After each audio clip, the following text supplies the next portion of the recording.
είναι ιδιαίτερα σημαντικά για τον εντοπισμό μαθημάτων, για την κατανόηση ενιών, την απόκτηση γνώσεων και την καλλιέργεια ποικίλων δεξιοτήτων.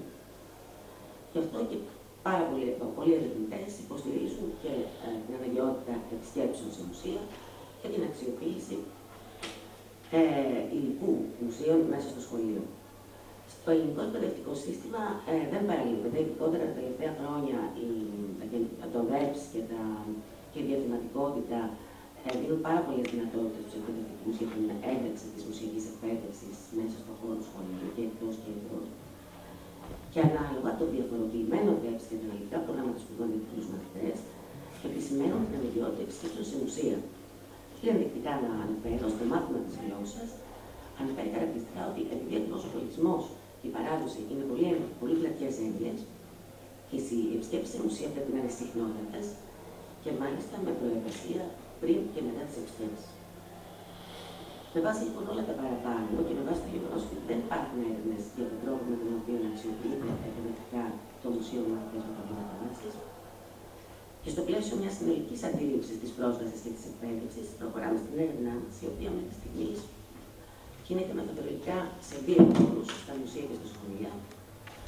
Η έρευνα στα μουσεία αποσκοπεί στη διαρεύνηση της εμπειρίας των μουσείων και των πρακτικών που ακολουθούν, τόσο στην περίπτωση των ειδικών σχολείων, όσο και στην περίπτωση των μαθητών που βρίσκονται μέσα στα ελληνικά σχολεία, των μαθητών με προβλήματα όρασης, ζητημάτων καθηγητικής αξιοποίησης των μουσείων, με παιδιά με προβλήματα όρασης και συστήματα συνεργασίας των μουσείων και σχολείων. Η έρευνα πραγματοποιείται σε όλα τα αρχαιολογικά μουσεία της Ελλάδας και σε λαογραφικά μουσεία. Επιλέξαμε τα αρχαιολογικά μουσεία γιατί αποτελούν την βασικότερη κατηγορία μουσείων, αυτή που καθορίζει το μουσείο τοπίο στην Ελλάδα και τα οποία υπάρχουν παντού. Και η έρευνα στα σχολεία αποσκοπεί στη διερεύνηση των πρακτικών που ακολουθούν οι εκπαιδευτικοί που υπηρετούν με παιδιά με προβλήματα όρασης, τόσο μέσα στο σχολείο όσο και κατά τις επισκέψεις τους. Ζητήματα που αφορούν τις αντιλήψεις τους για το ρόλο που μπορεί να έχει το μουσείο γενικότερα στην εκπαίδευση των παιδιών αυτών και βέβαια ζητήματα συνεργασίας στο σχολείο. Η έρευνα πραγματοποιείται στην έρευνα που συμμετέχουν εκπαιδευτικοί ειδικοί εισαγωγής από όλη την Ελλάδα που υπηρετούν σε όλες τις δομές ειδικής εισαγωγής και σε ειδικά σχολεία και σε παράλληλες στήριξεις και ζητήματα ένταξης. Πραγματοποιείται με ερωτηματολόγια σε ένα οριζόντιο επίπεδο και με συνεντεύξεις, σε μια προσπάθεια να έχουμε και συνδυασμό προσωπικών και ποιοτικών χαρακτηριστικών. Είναι σημαντικό να πω εδώ ότι ειδικά για τον εντοπισμό του δείγματος, πολύ σημαντικός ήταν ο ρόλος σχολικών συμβούλων, πέρα από τα στοιχεία του Υπουργείου, των συλλόγων ατόμων με αναπηρία και των συλλόγων γονέων παιδιών με προβλήματα όρασης. Η βοήθειά τους ήταν και στην εργασία ήταν πολύ σημαντική. Η έρευνα της διαδικασίας συλλογής των δεδομένων βρίσκεται σε εξέλιξη. Έχουμε να αντιμετωπίσουμε ποικίλες πρακτικές δυσκολίες και από την πλευρά των μουσείων, με όλο το φόρτο εργασίας που έχουν και όλο τον όγκο. Η απεξεργασία των αποτελεσμάτων, πέρα από την καταγραφή των δράσεων και των διευκολύνσεων πρόσβασης που υπάρχουν στην Ελλάδα σήμερα, αναμένεται να αναπτύξει παραμέτρους που μπορούν να αναδείξουν τη σχέση μουσείου και εκπαίδευση παιδιών με προβλήματα όρασης, οι οποίες μπορούν να λειτουργούν προς την κατεύθυνση της πρόσβασης ήδη από τη σχολική ηλικία, την οποία θεωρούμε πάρα πολύ σημαντική για τη μελλοντική του σχέση με το μουσείο. Σας ευχαριστώ πάρα πολύ και συγγνώμη που μιλούσα πριν πολύ σήμερα. Παρακαλώ την κυρία Λουάρη Μαρίνα, η οποία είναι υποψήφια διδάκτορα παιδαγωγικού τμήματος Δημοτικής Εκπαίδευσης και θα μιλήσει για την ευαισθητοποίηση τυπικών μαθητών για μαθητές με ειδικές ανάγκες μέσω βιβλιοθεραπείας.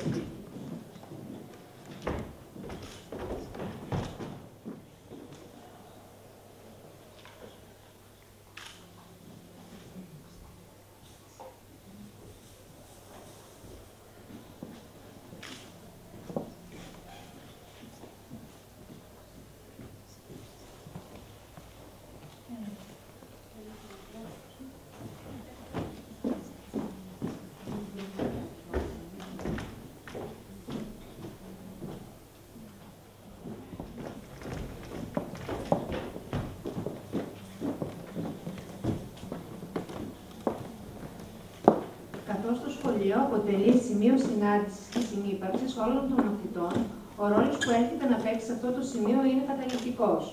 Χρέος του σχολείου είναι η ευαισθητοποίηση των μαθητών και η καλλιέργεια στάσεων αποδοχής προς όλους, η αλληλοκατανόηση και η αλληλεπίδραση μεταξύ των συμμαθητών. Η κοινωνική ενσωμάτωση των ατόμων με διαφορετικότητα είναι μια μακροχρόνια διαδικασία, η οποία επιτυγχάνεται με την κοινωνική αλληλεπίδραση από την παιδική ηλικία. Η συγκεκριμένη διατριβή εντάσσεται στον χώρο της διερεύνησης των γνώσεων και των στάσεων των τυπικών μαθητών προς τους συμμαθητές τους με αναπηρία, καθώς, όπως έχει διαπιστωθεί, τόσο η άγνοια όσο και οι υπάρχουσες προκαταλήψεις αποτελούν αιτία κοινωνικού αποκλεισμού των μαθητών με ειδικές ανάγκες. Ειδικότερα, σκοπός αυτής της εργασίας είναι η διερεύνηση της κατανόησης των αντιλήψεων και της τάσης των τυπικών μαθητών του Δημοτικού Σχολείου προς την αναπηρία.